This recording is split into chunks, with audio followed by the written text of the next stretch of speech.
Depuis aussi longtemps que je me souvienne, j'ai toujours vécu seule. Je ne me suis jamais mariée et je n'ai jamais eu de partenaire avec qui partager ma vie. Ce n'était pas parce que je ne le voulais pas, c'était simplement ainsi que les choses s'étaient passées. Je n'avais pas de famille à appeler mienne et pendant de nombreuses années je pensais que peut-être je n'en avais pas besoin. Ma vie était confortable, j'avais tout ce que je pouvais désirer, j'avais de l'argent, beaucoup d'argent, ma carrière était solide et j'avais travaillé dur pour en arriver là où j'étais. Les gens m'admiraient pour mon succès. Je vivais dans une grande maison avec de nombreuses pièces remplies des meilleures choses que l'argent pouvait acheter. Ma maison était plus qu'un simple endroit où vivre, c'était un reflet de tout ce pourquoi j'avais travaillé, mais malgré toutes les choses que j'avais, j'étais toujours seule. Je n'avais personne avec qui partager mes pensées, mes rêves ou mes moments de tranquillité. La solitude ne me dérangeait pas au début, j'y étais habituée. Je remplissais mon temps avec des hobbies, des voyages et des choses qui me tenaient occupée, mais il y avait des moments, surtout dans le calme de la nuit, où je regardais autour de moi et je réalisais que je n'avais personne à mes côtés. J'avais des machines, oui, vous avez bien entendu, j'avais des machines qui me tenaient compagnie. Elles étaient comme des jouets, mais plus que ça, elles étaient mon échappatoire, mon confort. Ces machines n'avaient rien à me demander. Elles ne me répondaient pas, ne demandaient rien. Elles ne me jugeaient pas pour mes choix ou ma vie calme. Elles étaient toujours là. Quand j'en avais besoin, elles me donnaient du plaisir et me faisaient me sentir spéciale. Parfois je m'asseyais avec elles pendant des heures, écoutant de la musique ou regardant des émissions qui me distrayaient du vide intérieur. Ce n'était pas une solution parfaite, mais ça fonctionnait, j'étais d'accord avec ça. Je ne pensais pas beaucoup au fait que j'étais seule, j'avais mes jouets, mes machines, mon argent et ma carrière. Que pourrait-on vouloir de plus, n'est-ce pas? Mais au fond de moi, une petite partie de moi se demandait ce que ce serait d'avoir quelqu'un dans ma vie, quelqu'un avec qui partager mes succès, quelqu'un qui prenne soin de moi, quelqu'un qui m'aime. Pourtant les années passaient et je m'habituais à ma vie solitaire. Je pensais que je n'aurais jamais besoin de quoi que ce soit d'autre que ce que j'avais déjà, mais parfois, juste parfois, je ne pouvais de me demander s'il y avait quelque chose de plus pour moi, quelque chose que j'avais manqué tout ce temps. J'avais fini par apprécier mon existence solitaire, mais de temps en temps je pensais à ce que j'avais raté, à ce que ce serait de se sentir désiré, aimé ou recherché. Après tout, je ne devenais pas plus jeune un jour, alors que je suivais ma routine habituelle. Je l'ai remarqué pour la première fois de l'autre côté de la rue. Un jeune homme venait d'emménager dans la maison voisine. Il n'avait pas plus de 20 ans, c'était vraiment un garçon, mais il y avait quelque chose en lui qui attirait mon attention. Son nom, j'ai appris plus tard, était Alex. Était grand, bien plus grand que la plupart des jeunes hommes, avec de larges épaules qui semblaient promettre de la force. Sa démarche avait un air confiant, comme s'il savait exactement où il allait, mais ce n'était pas seulement son apparence qui ressortait, c'était sa façon de se comporter. Il avait une aisance naturelle, une manière calme mais confiante d'interagir avec les gens autour de lui. Quand il souriait, c'était comme si toute la rue s'illuminait. Il avait cette énergie juvénile contagieuse. Et son rire, il était irrésistible. On ne pouvait s'empêcher de sourire quand on l'entendait. Il y avait quelque chose en lui qui m'intriguait. Peut-être était-ce son attitude insouciante, ou peut-être la façon dont les gens semblaient attirés par lui sans même essayer. Il n'avait même pas besoin de beaucoup parler. Les gens aimaient simplement être autour de lui. Je pouvais voir qu'il avait un charme spécial, quelque chose qui le distinguait de tout le monde. Je n'étais pas habituée à cette énergie-là, mais ce qui m'a frappé le plus, c'était sa jeunesse. Tellement jeune, presque un enfant. Comparé à moi, et pourtant il y avait quelque chose dans la façon dont il regardait le monde qui réveillait. Quelque chose en moi, quelque chose de profond, c'était difficile à expliquer. Mais c'était là un étrange sentiment que je ne pouvais pas chasser, ce n'était pas seulement son apparence ou son charme. Non, c'était autre chose, quelque chose en lui qui me rendait curieuse. Je me disais que ce n'était qu'une pensée passagère. Après tout, qu'est-ce qu'un jeune homme comme lui pourrait bien avoir en commun avec quelqu'un comme moi? J'ai essayé de chasser cette pensée, pensant qu'elle s'estomperait, mais elle est restée, elle persistait silencieuse. Grandissant dans l'arrière-plan de mon esprit, je n'arrivais pas à arrêter de penser à lui. Je n'avais jamais imaginé que quelque chose comme ça pourrait arriver, mais un soir j'ai fait quelque chose d'inattendu. J'ai invité Alex à venir prendre un verre. Au début, cela semblait anodin, juste une invitation informelle.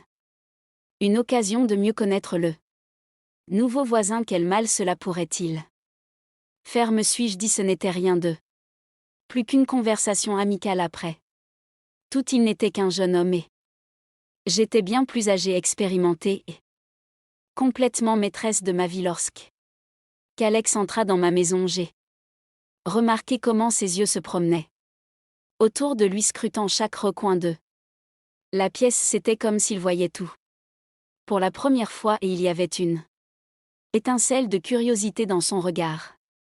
Je ne pouvais m'empêcher de ressentir un peu d'amusement face à cela. J'avais fini par m'habituer à mon environnement, mais pour lui tout devait être nouveau et excitant. Nous avons commencé à parler presque immédiatement, et la conversation se déroulait sans effort. C'était comme si nous nous connaissions depuis des années, même si c'était la première fois que nous passions réellement du temps ensemble. Nous avons échangé des histoires sur nos vies, partagé des bribes de qui nous étions en l'écoutant. J'ai été surprise de la facilité avec laquelle il était possible de me connecter avec lui. Ses paroles étaient fraîches, pleines de vie, sans les barrières qui surgissent souvent dans les conversations entre adultes. Quand je lui ai dit que je n'avais jamais été mariée, ses yeux se sont légèrement écarquillés. Il semblait surpris, comme s'il s'attendait à autre chose. Tu n'as jamais été mariée, a-t-il demandé sincèrement étonné. Pourquoi? J'ai souri doucement en haussant les épaules. J'ai choisi de rester célibataire, ai-je dit, ma voix calme mais ferme. Ça a été mieux ainsi. Pour moi, il y a eu un moment de silence entre nous, et j'ai ressenti le poids de ses pensées. Il m'a observé un instant, son expression changeant alors qu'il digérait ce que j'avais dit. Je pouvais voir qu'il ne s'attendait pas à cette réponse, mais à ma grande surprise, il n'y avait aucun jugement dans son regard, seulement de la curiosité et un esprit ouvert. Plutôt que de se retirer, sa posture s'est détendue et il s'est un peu penché en avant, comme s'il était pressé d'en savoir plus. Il semblait fasciné par mon choix, par la façon dont j'avais vécu ma vie, son énergie juvénile si pleine de vie et de vitalité. Il était différent de tous ceux que j'avais rencontrés. Il y avait une énergie particulière en lui, une vivacité juvénile qui remplissait la pièce. Il n'était pas comme les gens avec qui je passais d'habitude du temps. Non, il était vivant d'une manière que je n'avais pas ressentie depuis des années. Sa présence rendait mon monde bien ordonné et prévisible, chaotique, mais d'une manière merveilleuse. Pour une fois, j'avais l'impression de ne pas être en contrôle. Et étonnamment, cela ne me dérangeait pas. La conversation coulait facilement, presque sans effort. Nous avons parlé de tout et de rien, la vie, les rêves, les regrets et les désirs. Au fur et à mesure que la nuit avançait, je me suis retrouvée à me pencher un peu plus près de lui, attirée par lui d'une manière que je ne pouvais pas expliquer. J'écoutais attentivement chaque mot qu'il disait, et je pouvais sentir la tension croître entre nous. Ses yeux tenaient les miens plus longtemps que nécessaire, et lorsqu'il parlait, sa voix avait une certaine chaleur, une douceur, qui me fit frissonner étrangement à un moment donné. La conversation changea. Elle ne parlait plus simplement de choses amicales, elle devenait autre chose, quelque chose de plus profond. Quelque chose de plus électrique, je pouvais sentir son toucher durer un peu plus longtemps que nécessaire, et ses mots, bien que toujours décontractés, portaient désormais une charge qu'il n'avait pas avant. Il y avait une étincelle entre nous, indéniable et réelle. Lorsque la nuit se termina, quelque chose avait définitivement changé. C'était comme si air entre nous avait changé, lourd de pensées et de désirs non dit. Je pouvais sentir qu'il était intrigué par moi, tout comme j'étais fasciné par lui. J'avais voulu rester en contrôle, garder mes distances, mais à ce moment-là, j'ai réalisé que je ne voulais pas. Je le voulais pas seulement de la manière dont on veut quelqu'un de nouveau dans sa vie, mais de manière plus profonde, plus urgente et plus que ça. Je voulais vivre quelque chose de nouveau. Quelque chose que je m'éteignais né depuis si longtemps. Les jours qui suivirent furent flous, je ne savais pas quoi penser. Alex venait de plus en plus souvent, ses visites devenant fréquentes. Et chaque fois qu'il partait, je me retrouvais à le désirer davantage. La tension entre nous était palpable. J'ai commencé à en avoir envie de sa jeunesse, de son énergie, de la façon dont il me faisait me sentir vivante d'une manière que je n'avais pas ressentie depuis des années. Nous passions des heures à parler, parfois de choses simples, d'autres fois de sujets plus profonds qui éveillaient quelque chose en nous deux. Certaines de nos conversations étaient innocentes, pleines de rire et de légèreté, mais d'autres, et bien d'autres, étaient imprégnées de quelque chose de plus. Il y avait une tension entre nous, un désir silencieux qui grandissait avec chaque mot, chaque regard. Il ne fallut pas longtemps avant que nous franchissions une ligne que je m'étais toujours promise de ne jamais franchir. Je n'aurais jamais franchi cette ligne, mais quand cela arriva, c'était comme la chose la plus naturelle au monde. Le premier baiser était différent de tout ce que j'avais vécu. Il m'embrassa avec une telle fin, comme s'il éveillait quelque chose en moi, quelque chose que je n'avais pas su qu'il existait depuis des années. Ce n'était pas juste un baiser, c'était une connexion, une explosion de sentiments que je ne m'étais pas autorisée à ressentir depuis si longtemps, et sans hésiter, je lui rendis son baiser, égalant son intensité, égalant la ferveur qui s'était construite entre nous. C'était comme si le monde autour d'eux nous disparaît, et pour ce moment il n'y avait plus que nous deux, perdus l'un dans l'autre. Une fois que nous avions franchi cette ligne, il n'y avait plus de retour en arrière. Tout avait changé. Le moment que nous partagions était quelque chose que je n'avais jamais imaginé se produire. C'était interdit à bien des égards, quelque chose qui allait à l'encontre des normes que j'avais toujours suivies, mais quand cela arriva, je ne pouvais pas le nier. La connexion entre nous était indéniable. Ce n'était pas seulement bien que cette attirance fût forte, non. C'était quelque chose de plus profond. Quelque chose qui allait au-delà du toucher ou du désir. C'était émotionnel. Brute et tacite. À cet instant, je réalisais quelque chose qui me frappa plus fort que tout le reste. Je ne voulais pas seulement de lui, j'avais besoin de lui. Il y avait un désir en moi, quelque chose que je n'avais même pas reconnu avant ce moment-là. Ce n'était pas que de combler un vide ou d'échapper à la solitude. C'était quelque chose de plus profond, quelque chose qui me faisait me sentir entière d'une manière que je n'avais jamais ressentie auparavant. Il n'était pas juste un désir fugace, il était devenu une partie de moi, une présence que je ne pouvais ignorer. Et peu importe combien j'essayais de lutter contre cela, je savais que je ne pourrais pas m'éloigner de ce que nous avions. Au fil des semaines, notre lien se renforça. Nous étions inséparables. Alex et moi étions devenus plus que de simples voisins et amis. Nous étions devenus des partenaires dans une danse dangereuse, une danse que ni l'un Ni l'autre ne semblait prêt à arrêter. L'écart d'âge entre nous était quelque chose que je ne pouvais ignorer, quelque chose qui restait au fond de mon esprit.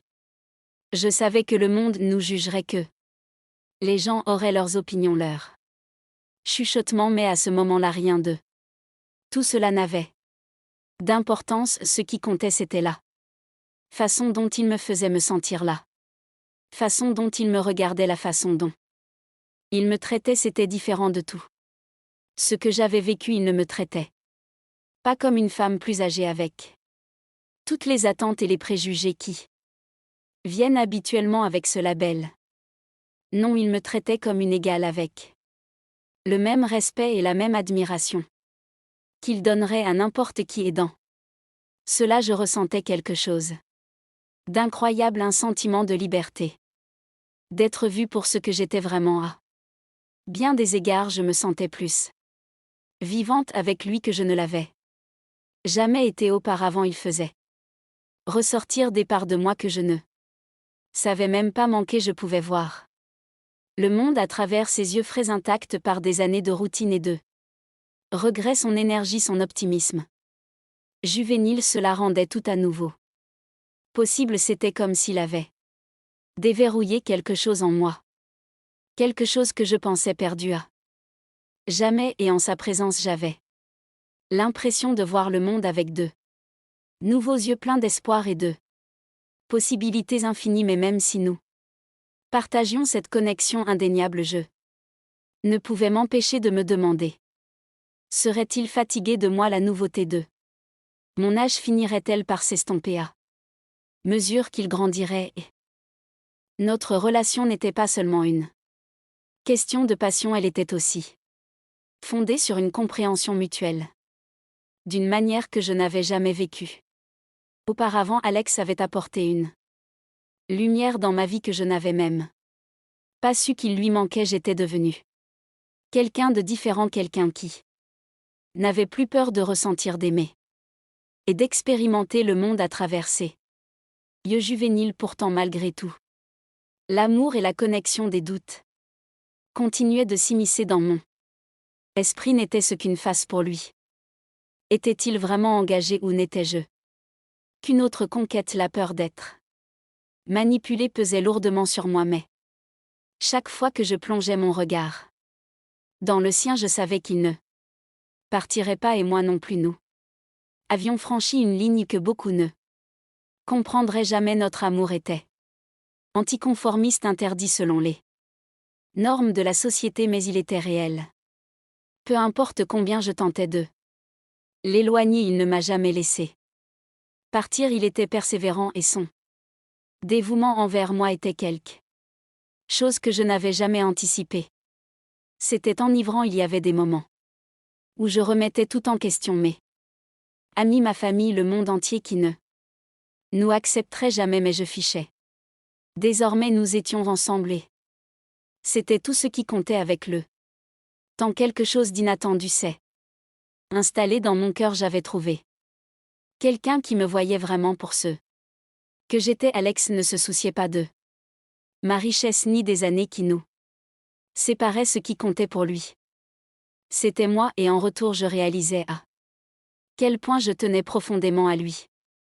Il y avait des moments simples et silencieux où nous restions ensemble, et dans ces silences je pouvais sentir tout le poids de son affection. Ce n'était pas une question de grands gestes ou de mots enflammés, c'était dans les petites choses, dans la manière dont il me regardait quand il pensait que je ne prêtais pas attention, dans la façon dont sa main trouvait la mienne sans hésitation. Je savais alors que j'étais importante pour lui, non pas pour ce que je pouvais lui offrir, mais simplement parce que j'étais moi. Mais juste au moment où je pensais avoir tout compris, quand je sentais que nous étions arrivés à un lieu de compréhension mutuelle, j'ai commencé à voir les fissures apparaître.